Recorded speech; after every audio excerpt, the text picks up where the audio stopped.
श्रीमद् भागवत कथा 22 सितंबर से लेकर 28 सितंबर तक शाम 6:30 से लेकर रात्रि 9:30 बजे तक अनाज मंडी हनुमान मंदिर के साथ वाली शेड में किया जाएगा। और इससे पूर्व 21 सितंबर को सुबह 10 बजे अग्रवाल धर्मशाला से भव्य मंगल कलश यात्रा, जिसमें करीबन 500 की संख्या में उपस्थित नारी शक्ति पुरुष भाई इस यात्रा में शामिल होकर के पूरे शहर के मुख्य मार्गों से होते हुए कथा स्थल पर स्थापित किया जाएगा कलश की। और 29 सितंबर को कथा के पश्चात सुबह 10 बजे कथा प्रांगण में हवन यज्ञ का कार्यक्रम रखा गया है। इस कार्यक्रम की तैयारी के लिए पिछले 1.5 महीने से जितने भी हमारे धार्मिक स्थान हैं उनमें कीर्तन समागम, शहर की गलियों में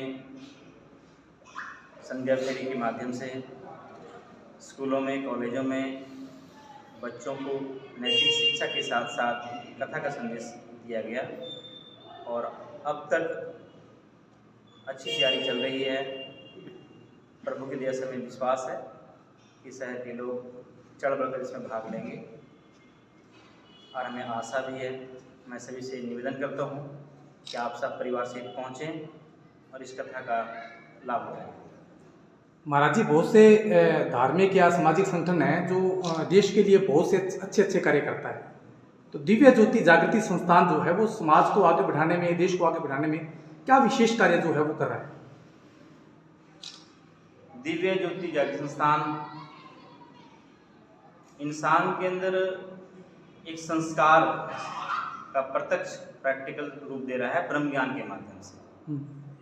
ब्रह्म ज्ञान एक ऐसी प्रक्रिया है जिसके माध्यम से एक व्यक्ति अपने मन के विकारों पर बहुत आसानी से काबू पा सकता है और जीवन के हर क्षेत्र के अंदर वह विकास करते हुए आगे बढ़ सकता है। इसके लिए ज्वलंत उदाहरण है एशिया की सबसे बड़ी कारागार तिहाड़। उसके अंदर हजारों कैदी बंधु जो खूंखार ऐसे कुकर्म किया करते थे, आज उनके जीवन में बदलाव आया है इस ब्रह्म ज्ञान के माध्यम से। और लाखों लोग हैं जिस ब्रह्म ज्ञान के माध्यम से करोड़ों लोग लाभान्वित हो रहे हैं। यही हमारा संस्थान का उद्देश्य है। इसी के तहत जनमानस के अंदर संस्कार रोपित करने का कार्य किया जा रहा है। जीवन में 5 तत्व हैं: काम, क्रोध, लोभ, मोह और माया। लोग कहते हैं इनको छोड़ो, उसके बाद अध्यात्म की प्राप्ति होती है, ईश्वर की प्राप्ति होती है। तो इनको स्थिर कैसा रखा जा सकता है, इनको कंट्रोल कैसे किया जा सकता है? काम, क्रोध, लोभ, मोह, अहंकार, ये चीज़ें ना तो इंसान ने बनाया है और ना इंसान से कंट्रोल हो। जिस व्यक्ति ने जिस चीज़ का निर्माण किया है वह उसी को कंट्रोल कर सकता है। उसका अधिकार उसी पे होता है। ये विकार ईश्वर के निमित्त बनाए हुए इंसान के अंदर है। और जब तक एक व्यक्ति उस ईश्वरीय सत्ता को अपने जीवन के अंदर देखता नहीं है, उससे उसका ध्यान जुड़ता नहीं है, तब तक इन विकारों पर काबू नहीं पाया जा सकता है। ये सनातन पुरातन प्रक्रिया है ब्रह्म ज्ञान, जिसके माध्यम से इतिहास साक्षी है। अनेकों कुकर्म करने वाले खूंखार ऐसे बदल चुके हैं, कौड़ा राक्षस जैसे। तो यही एक माध्यम है ब्रह्म ज्ञान का जो आशुतोष महाराज जी आज प्रदान कर रहे हैं पूरे विश्व के अंदर। कहते हैं आत्मा सो परमात्मा। जी, आत्मा सो परमात्मा। जी, क्या आत्मा ही परमात्मा है? सही कह रहे हैं आप। आत्मा परमात्मा का ही अंश है, जिससे हमारे शास्त्रों में कहा गया है ईश्वर अंश जीव अविनाशी, चेतन अमल सहज सुखराशि। आत्मा ईश्वर का ही एक छोटा पार्ट है। ईश्वर परमात्मा परम सत्ता पूरी सृष्टि को चला रही है। ये सूरज, चांद, सितारे, ग्रह, नक्षत्र अपने आप नहीं चल रहे। इसके पीछे कोई ना कोई ऐसी शक्ति है, उसे परम सत्ता कहा गया है। और उसी का एक छोटा रूप जो हमारे शरीर को चला रहा है उसे आत्मा कहा गया है। परमात्मा से मिल सकते हैं क्या? अवश्य कैसे अवश्य मिल मिलेंगे? सकते हैं। परमात्मा तो महाराज जी निराकार है, उनका कोई रूप आकृति आकार ही नहीं।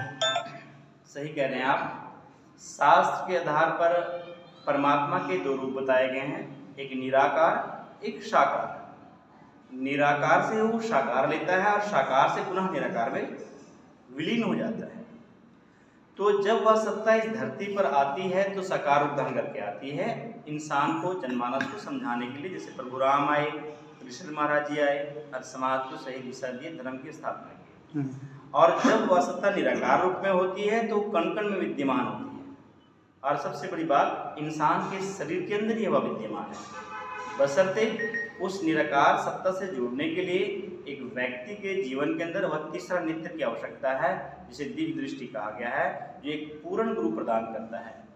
और जब तक वह नेत्र प्रदान नहीं होगा हम उस निराकार सत्ता से नहीं जुड़ सकते हैं। महाराज जी, पूर्ण गुरु कहाँ पाया जाएगा?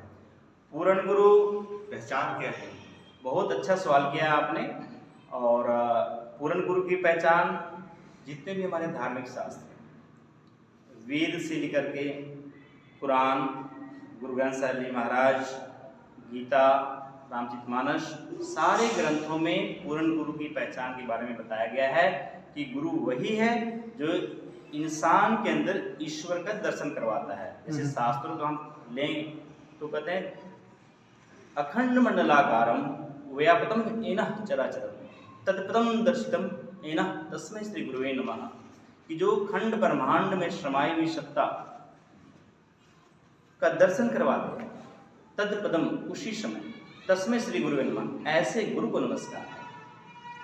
तो ऐसे गुरु में चाहिए। गुरु ग्रंथ साहिब महाराज में तो और क्लियर कर दिया, जो घर में घर दिखाई दे सो सतगुरु पुरख सुजान पंच शब्द धुनकार दूं तय बाजे शब्द निशान। कि जो इस शरीर रूपी घर के अंदर परमात्मा का घर दिखा दे उसे पूर्ण गुरु कहा गया है। अगर गुरु ग्रंथ साहिब जी को और डीपली अध्ययन करें तो महाराज जी की इतनी अच्छी सरल और सहज वाणी है। महाराज जी कह रहे हैं जब पूर्ण गुरु जीवन में आता है तो कोई माला नहीं देता, कोई मंत्र नहीं देता। उन्हें क्या कहा है? कहते मैं सुखी हूँ सुख पाया, गुरु अंतर शब्द बसाया, सतगुरु पुरख दिखा लिया, मस्तक धर के हथ जी। तो महाराज जी गुरु ग्रंथ साहब में एक ये भी श्लोक है कि जिसका ग्रह तिन दिया ताला कुंजी गुरु सो पाई, अनेक उपाव करे नहीं पावे बिन सतगुरु शरणाई। बिल्कुल सही कहा, बिल्कुल सही कहा कि जिसने शरीर दिया है वही इसको बंद भी किया, उस नेत्र को। जो ताला की बात कर रहे हैं ना, ये हमारे 9 इंद्रियों से ऊपर 10वां दरवाजा इसको कहा गया है। 9 दरवाजा कायाकोट 10वां गुप्त रखी जाए, वज्र के पाठ न खुलनी गुरु शब्द खुली जाए। कि वह दरवाजा एक गुरु ही खोलता है शब्द रूपी शक्ति के साथ संपर्क करके ना। और वो कैसे खोलता है? मस्तक में हाथ रखकर, तो माला अंदर से। तो महाराज जी जैसा कि नर नारायणी देव बोला गया हिंदू धर्म के अंदर, इस शरीर को नर नारायणी देव, यानी परमात्मा जो नारायणी सी देह स्वरूप जो है इस शरीर के अंदर ही है।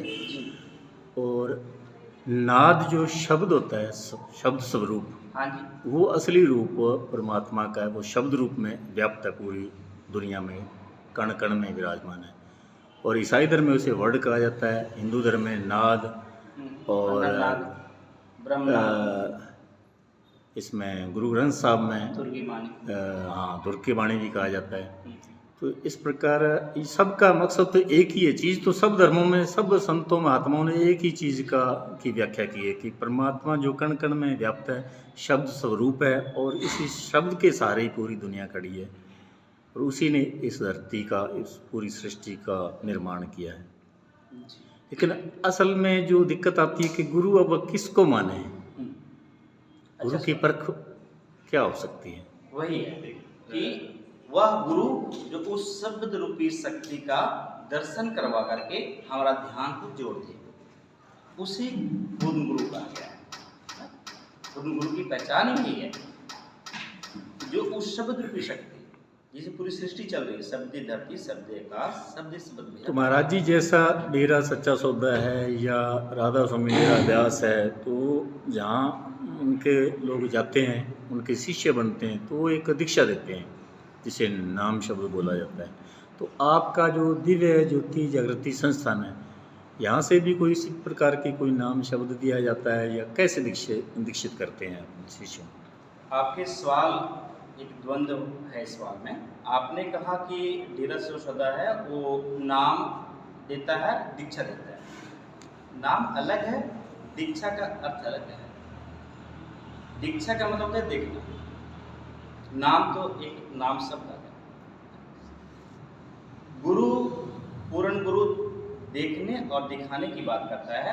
हमारे गुरुदेव नाम नहीं देते, हमारे गुरुदेव ज्ञान दीक्षा देते हैं। ज्ञान मतलब जानना और दीक्षा मतलब देखना। तो गुरु पाने के लिए, परमात्मा के दर्शन करने के लिए ऐसी कौन सी प्रक्रिया, क्या करना पड़ेगा? इसके लिए आपको जिस भी स्थान में आप जा रहे हैं, हम अपने इतिहास से स्वामी विवेकानंद के जीवन को लीजिए। विवेकानंद जी ईश्वर को पाने के लिए इतिहास बताता है 51 संतों के पास गए और सभी से उन्होंने एक ही सवाल किया, क्या परमात्मा है?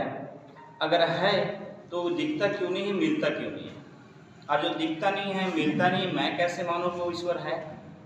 हम किसी के सुनने से हम कैसे विश्वास कर लें? तो फिर उनके जीवन में रामकृष्ण परमहंस जी आते हैं। उन्होंने यही सवाल उनसे किया, तो उन्होंने एक ही जवाब दिया कि प्रत्यक्षम किम प्रमाणम। प्रत्यक्ष के लिए प्रमाण की आवश्यकता नहीं होती है। अगर तुझे प्रत्यक्ष प्रमाण मिल जाए, दर्शन हो जाए, तो गुरु मान लेना, और नहीं तो कोई बात नहीं, छोड़ देना। तो विवेकानंद जी, नरेंद्र उनका नाम था, जिन्होंने संकल्प लिया था कि महाराज यदि आप ईश्वर का दर्शन करवाएंगे तो पूरी जिंदगी मैं आपकी सेवा करूंगा, जो आप कहोगे, और नहीं दिखेगा तो महाराज मैं आपके चोला भी मैं फाड़ूंगा, ऐसे बहुत। तो उनके जीवन के अंदर रामकृष्ण परमहंस जी आए, उन्होंने वह दीक्षा प्रदान किया, ब्रह्म ज्ञान की दीक्षा, जो सनातन प्रक्रिया है। और उसके बाद नरेंद्र जी अपने घट के अंदर ईश्वरीय सत्ता का निराकार स्वरूप का दर्शन किया और पूरे विश्व के अंदर इसका प्रचार किया। साध्वी जी, भागवत कथा का जो आयोजन होने जा रहा है, लगातार आप 1-1.5 महीने से लगातार प्रचार प्रसार में लगे हुए हैं, तो क्या लग रहा है, कैसा रिस्पॉन्स मिल रहा है? इस बार कितनी भागवत कथा में जो भीड़ है वो जुटने की संभावना है? वो जो जहाँ जहाँ आप गए हो, कैसा रिस्पॉन्स जो है वहाँ देखने को मिल रहा है? हाँ जी, बहुत ही अच्छा रिस्पॉन्स हमें मिल रहा है। जहाँ जहाँ भी कीर्तन हुए हैं, भजन हुए हैं, तो सब जगह से हमें बहुत अच्छा रिस्पॉन्स मिला और सभी लोगों ने यही कहा है कि हम ज़रूर पहुँचेंगे, सब परिवार हम यहाँ पर आएंगे। तो उम्मीद है कि संगत बहुत ज़्यादा बढ़ेगी। जैसे हमारा 10 साल पहले भी ऐसा आयोजन हुआ था, तो उसमें भी बहुत संगत थी और लोगों के मनों में अभी तक उस चीज़ की छाप है कि आपका 10 साल पहले भी ऐसा प्रोग्राम हुआ था, हमें याद है। तो सभी ने यही कहा कि वो कार्यक्रम बहुत अच्छा था, तो हम इस बार भी ज़्यादा से ज़्यादा संगत को लेकर आएंगे। हमें उत्साह है और हमें खुशी है इस बात की कि हमारे क्षेत्र के अंदर, खरसाना के अंदर, ये कार्यक्रम जो दिव्य ज्योति जागृति संस्थान की ओर से रखा गया है वो होने जा रहा है। तो सभी खुश हैं, उत्साहित हैं और उम्मीद है कि बहुत ज़्यादा संख्या में लोग पहुँचेंगे, ऐसा हमें है विश्वास। 21 तारीख को जो कलश यात्रा की शुरुआत होने वाली है वो कहाँ से होगी और कितनी बहनें जो है इसमें पार्टिसिपेट कर रही है कलश यात्रा में? हाँ जी, उस कलश यात्रा की शुरुआत यही अग्रवाल धर्मशाला से होगी, शिव मंदिर से, और 501 महिलाएं हैं जो कलश उठा के चलेंगी और ऐसी कुछ बच्चियां भी होंगी 50-51 के करीब, वो भी हाथों में झंडे लेके, जैसे हमारी संगत है जो चलती है कलश यात्रा के अंदर। तो 501 महिलाएं हैं जो कलश लेके चलेंगी। जो लोग लाइव देख रहे हैं उनसे क्या अपील करना चाहेंगे, क्या निवेदन करना चाहेंगे? हम उनसे यही कहेंगे कि ये आयोजन जो रखा गया है सभी के सहयोग से, इस मंडी के अंदर बहुत सालों बाद ऐसा कार्यक्रम रखा गया है, तो हम उनसे यही उम्मीद करेंगे, यही उनसे एक प्रार्थना है कि आप सब भी इस कार्यक्रम के अंदर पहुँचें, बढ़ चढ़ कर, और सब परिवार आएँ, कथा का आनंद लें, पुण्य को, अपने पुण्य जो है उसको अर्जित करें। क्योंकि इस कथा के अंदर सिर्फ, जैसे आपको बताया गया, कि सिर्फ मात्र कृष्ण की कथा ही नहीं होगी, उसके पीछे जो भगवान श्री कृष्ण जी ने जो भी कर्म किए हैं, जो भी लीलाएं की हैं, उसके पीछे साइंटिफिकली रीज़न क्या है, स्पिरिचुअल रीज़न क्या है, वो रीज़न हम नहीं जानते हैं, कारण हम नहीं जानते हैं। तो उस कथा के अंदर जो गुरुदेव श्री आशुतोष महाराज जी की शिष्या हैं, भागवत भास्कर, विश्वविख्यात साध्वी भाग्यश्री भारती जी, उनके माध्यम से हम इन बातों को सुनेंगे, उसके पीछे छिपे रहस्य। और फिर उसके बाद इस कथा की विलक्षणता ये है कि हम यहाँ पर इस संस्थान में सिर्फ बातें नहीं होती, बल्कि उस भगवान का, उस निराकार शक्ति का प्रैक्टिकल भी करवाया जाएगा, उसका दर्शन भी करवाया जाता है। सो इसलिए हम उम्मीद करते हैं सारे बरसाना निवासियों से कि आप सभी इस कथा के अंदर बढ़ चढ़ कर पहुँचें। अपने जितने भी आपके अड़ोसी पड़ोसी हैं, जितने भी आपके रिलेटिव्स हैं, उनको आप ज़रूर संदेश लगाएं। तैयारियां 1.5 महीने से चल रही है। वैसे तो प्रचार घर घर हो चुका है, लेकिन ये हम आशा करते हैं सभी बरसाना वासियों से कि आप सब पहुँचें। हाँ जी महाराज जी, ये जो भागवत कथा है कहाँ होने जा रही है और तमाम लोगों से अब क्या अपील करना चाहेंगे आप? भागवत कथा धान मंडी के हनुमान मंदिर की जो शेड है वहाँ होने जा रही है 22 सितंबर से शाम को 6:30 से लेकर रात को 9:30 बजे तक। और मैं लोगों से ही निवेदन करूँगा करबद्ध कि यह जो कार्यक्रम है या किसी एक पुरुष वर्ग के लिए या सिर्फ वृद्ध पिताओं के लिए माताओं के लिए नहीं है। इसमें हर वर्ग के लोग आ सकते हैं, युवा शक्ति, नारी शक्ति, हर तरह के लोग आएँ। और इसके अंदर जो कथा व्यास विशेष तौर पे समझाएंगी कथा के माध्यम से, जैसे बहन जी ने कहा, कथा तो है ही है, सभी को पता है। इस कथा के माध्यम से कैसे एक व्यक्ति अपने विकारों पर विजय प्राप्त कर सकता है और अच्छे व्यक्ति का निर्माण, मनुष्य के मन पर कंट्रोल करके कैसे इंसान ईश्वर के ध्यान से जुड़कर इंसानियत को जिंदा कर सकता है, ये सारी बातें वहाँ बताई जाएंगी। और इस कथा के तैयारी के लिए विशेष तौर पर अशोक मित्तल जी, राजेश अग्रवाल जी झुंझुनू वाले, और मंगत राम जी, वीरेंद्र गुप्ता जी, ऐसे बहुत से समाज के प्रतिष्ठित सज्जन लगे हुए हैं। हम आप सभी से निवेदन करते हैं कि आप सभी इनके साथ कंधे से कंधा मिला करके आप इस कार्यक्रम के अंदर भाग लें और इसमें पुण्य का भागी बने। महाराज जी 8 दिन कथा चलेगी, कुछ 8 दिनों में विशेष कार्यक्रम भी होंगे कथा के साथ साथ? हाँ, कथा के साथ साथ कृष्ण जन्मोत्सव मनाया जाएगा, है ना। उसके बाद गोवर्धन पूजन एक विशेष है, वह भी किया जाएगा। 56 भोग का प्रसाद उसका भी वितरण किया जाएगा। रुक्मणी विवाह वो भी एक भव्य होगा। और साथ साथ संगत की सुविधा के लिए कैंटीन लगाई जा रही है, जिसमें हर तरह के प्रयास किया जा रहा है, जितना जलेबी, समोसे, भोजन की थालियाँ, ये सारे उपलब्ध कराए जा रहे हैं। तो वहाँ पर ये भी सुविधा दी जाती है। आप दिन के लिए जो भोजन की राशि है कूपन, वो कितने पैसे तय किए गए?